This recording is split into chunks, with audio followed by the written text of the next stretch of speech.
Yana bitta nahodka qizlar. Suyagim bir hafta og'ridi. Qo'lim, oyog'im prям anaqa lo'qillab og'riydi-yu, suyaglarim shamollaganini his qildim. Ersak firmasida bilmayman, krem deydimi, losyon deydimi, nazasi bor ekan.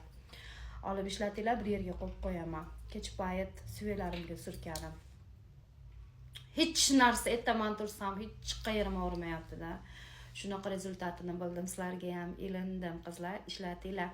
Va farzandlarim tomog'i og'riyotganda tomog'iga qo'ydim, nabız qilib. Ertasi kuni yo'tali yo'q. Qo'limiz og'ridi, qo'limizga qo'ydik. Ertasi kuni qo'limizda og'riq yo'q. Ayam necha oydan beri tizzasi og'ridi. Tizzasiga surkadik. Ertasi kuni og'riq yo'q. Rosa ham ilindim, qizlar. Kattasi bo'lmasa ham kichkinasini olib uylarga qo'yib qo'yinglar. Mazza qilib ishlatasizlar. Hammaliga asal ming dardga davo deydi-yu. Ersak firmasini uncha ahamiyat bermabman. Bu kremidan keyin men o'zi suyaglarim yaxshi bo'lib qolgandan keyin sizlarga ham ilindim, olib ishlatinglar.